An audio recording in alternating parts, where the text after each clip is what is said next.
Hey everybody, welcome to another edition of The Daily. It's Friday, November 11th, here with Greg Lawless.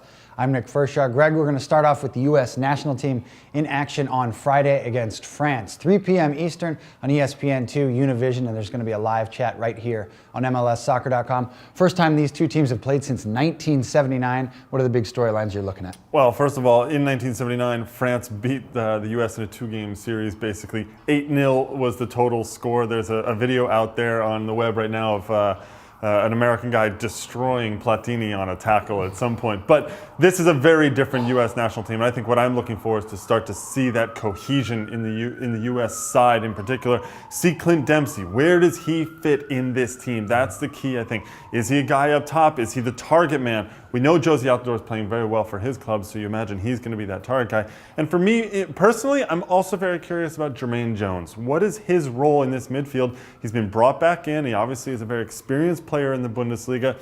He's one of many German-based players that have been brought in by Jurgen Klinsmann. So he's still starting to create that core, but now you see a lot of the guys who are part of that core. A lot of those that German influence, but there's a lot of MLS influence on this team as well. You mentioned Jermaine Jones and that holding midfielder situation. Kyle Beckerman, another guy from Real Salt Lake, in the mix on this one. Again, that game 3 p.m. Eastern.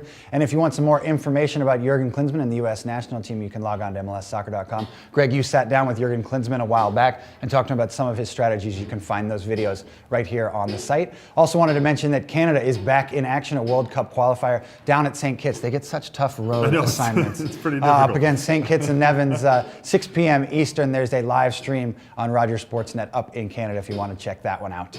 Moving on to some news in MLS, a day we've been waiting for. The best 11 came out on Thursday. A lot of new faces on this one, 6 new faces in all, including some very big names. David Beckham, Thierry Henry, Casey Keller among those. Which one were you most satisfied to see make this team? I think for me, Omar Gonzalez. Here's a guy who I think has had a fantastic season all the way through. He's already been named Defender of the Year. And his partner just down the left side of that back line for the LA Galaxy, Todd Donovan, who to me has had one of the best seasons we've ever seen from an outside back in MLS. His consistency every single game has been vital for that back line that has shifted a lot of players in and out with injuries all season long. I still think maybe Donovan's an option for the U.S. national team at left back. 4 members of the LA Galaxy on this best 11 team. You mentioned Donovan and Gonzalez, Landon Donovan, and David Beckham as well. You can find the complete list, including all the MVP candidates too, made this team. You can find that on the site. Some other news that came out of Thursday's State of the League address by Commissioner Don Garber. Probably the biggest topic here is the unbalanced schedule going forward in 2012. MLS going to stick with a 34-game schedule despite the addition of a 19th team in the Montreal Impact.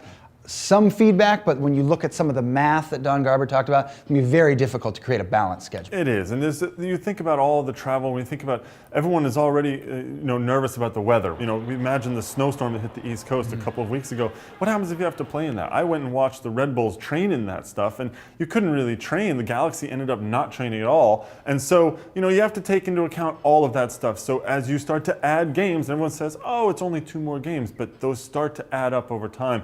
The real question now, which has not been revealed yet from MLS, is how this unbalanced schedule is going to work. How are these sort of more conference games or in-conference games going to really work? Commissioner Garber also mentioning that the competition committee considering a potential change of venue for the MLS Cup, going away from a neutral site in 2012. And some other big news for fans of DC United, having some trouble with their lease down at RFK Stadium, trying to find a new situation. Don Garber saying that maybe they could get to the point where they have to relocate this team. Yeah, and he actually said that if they have to, then he would support it, which I think is an interesting thing to think about. He also mentioned that the DC United pay more than any other club in MLS right now for their stadium, and it's obviously not a situation that DC United wants to be in. They've been working very hard to get through that. Now, another side on the stadium talk is about the 20th team and the potential in New York, and Commissioner Garber mentioning that they're working very diligently here at MLS headquarters to find a stadium solution in New York for that 20th team. Well, we talked about all those topics and more on the latest edition of Extra Time Radio, which came out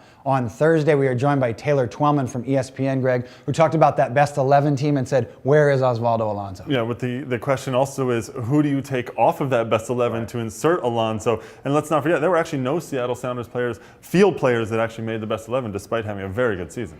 Make sure that you also check out the Goal of the Year and the Save of the Year nominees. We're down to the final group today. On Friday, you can catch the videos. And for all the latest coverage of the U.S. national team and Canada, log on to MLSsoccer.com.